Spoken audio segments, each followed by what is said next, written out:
হামলার শিকার হয়ে আমরা দীর্ঘদিন ধরে একটি সুষ্ঠু নির্বাচনের প্রত্যাশায় ছিলাম এবং আমাদের দুটো উদ্দেশ্য ছিল এবং দুটো দাবি ছিল। একটি হচ্ছে মানুষের ভোটের অধিকার ফিরিয়ে দেওয়া, সেই ভোটের অধিকার ফিরিয়ে দেওয়ার জন্য একটি নিরপেক্ষ সরকারের অধীনে নির্বাচন। আর যেহেতু ফ্যাসিস্ট সরকার বারবার ক্ষমতাকে কুক্ষিগত করে রেখেছিল এবং নির্বাচন ব্যবস্থাকে একটি বিতর্কিত করেছিল, তারা কখনো রাতে ভোট দিলে, কখনো ভোট ডাকাতি অথবা কখনো বিনা ভোটে প্রতিদ্বন্দ্বিতা করে তারা সরকারে টিকেছিল। মানুষের ভোট দেওয়ার যে অধিকার সেটা হারিয়ে গিয়েছিল। মানুষ ভোট সেন্টারে যেতে পারত না, মানে গিয়েও দেখতো তাদের ভোট দেওয়া হয়ে গেছে। এরকম একটি পরিস্থিতিতে যখন আমরা ছিলাম, তখন আমাদের যেহেতু এই ফ্যাসিস্ট সরকার কিছুতেই একটি নিরপেক্ষ সরকারের অধীনে নির্বাচন দিচ্ছিল না, আমাদের দাবি ছিল শেখ হাসিনার পতন। আমরা বিগত 24 আগস্ট, 5ই আগস্ট, 24শে জুলাই থেকে 5ই আগস্ট একটি বিপ্লবের মাধ্যমে ছাত্র আন্দোলনের ব্যানারে বাংলাদেশের ফ্যাসিবাদ বিরোধী সকল দল মত নির্বিশেষে সকল মানুষের সমন্বয়ে একটি বিপ্লবের মাধ্যমে এদেশ থেকে ফ্যাসিবাদকে বিতাড়িত করতে সক্ষম হয়েছি।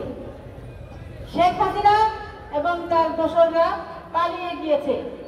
কোটি কোটি টাকা দুর্নীতি করে, কোটি কোটি টাকা পাচার করে তারা এখন বিদেশে পালিয়ে আছে। যারা দেশে আছে এখন তারা লুকিয়ে আছে, তারা এখনো প্রকাশ্যে আসতে পারছে না। কারণ কি? কারণ হচ্ছে তারা জনগণের সঙ্গে তাদের কোনো সম্পৃক্ততা ছিল না। যেহেতু জনগণের ভোটে তারা কখনোই নির্বাচিত হয় নাই, সেজন্য তারা জনগণকে ভয় পেত এবং এই জন্য তারা উদ্দেশ্য ছিল একটি সুষ্ঠু নিরপেক্ষ নির্বাচন এবং একটি ভোটের অধিকার মানুষকে ফিরিয়ে দেওয়া। আগস্টের বিপ্লবের পর অন্তর্বর্তীকালীন সরকার ক্ষমতায় এসেছে। আমাদের প্রত্যাশা ছিল যে অন্তর্বর্তীকালীন সরকার কিছুদিনের মধ্যেই কিছু সংস্কার করে, যদি একটি সুষ্ঠু নির্বাচনের জন্য প্রয়োজনীয় সংস্কার করে একটি সুষ্ঠু নির্বাচনের ব্যবস্থা করে দেয়া। যেহেতু বর্তমান সরকার, অন্তর্বর্তীকালীন সরকার একটি অল্প সময়ের জন্য ক্ষমতায় এসেছে, সুতরাং অনেক বেশি কাজ করার সুযোগ তাদের নাই। যেহেতু তারা অল্প লোকবল নিয়ে কাজ করছে, সেহেতু মাঠ পর্যায় পর্যন্ত সংস্কারের কোনো সুযোগ তাদের কাছে নাই। আপনারা দেখেছেন ইতিমধ্যে এই ফ্যাসিস্ট সরকারের যারা দোসর আছে, তারা দেশকে একটি অস্থিতিশীল পরিবেশে নিয়ে যাওয়ার চেষ্টা করছে। বিভিন্ন সময়ে দেখবেন হঠাৎ করে এই ইফতারির পরে অথবা সেহরির সময় তারা হঠাৎ মিছিল বের করছে, আর অনেকে বিদেশে বসে এই উস্কানি দান করছে।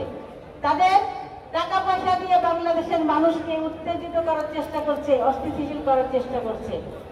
আমি স্পষ্ট বলতে চাই, বাংলাদেশের ইতিহাসে কোনো শাসক কোনোদিন পালিয়ে যায় নাই।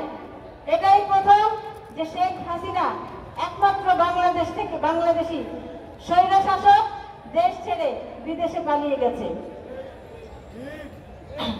ইতিহাসে এরকম ঘটনা নাই যে স্বৈর শাসক দেশ ছেড়ে পালিয়ে গিয়ে আবার সেই স্বৈর শাসক ক্ষমতায় ফিরে এসছে। সুতরাং আজকে যারা সেই ধরনের উস্কানিতে পা দিচ্ছেন বা দিবেন ভাবছেন, তারা সতর্ক হয়ে যান। বাংলাদেশে ফ্যাসিবাদের কোনো জায়গা হবে না, ফ্যাসিবাদকে পুনর্বাসিত করার সুযোগ দেওয়া হবে না।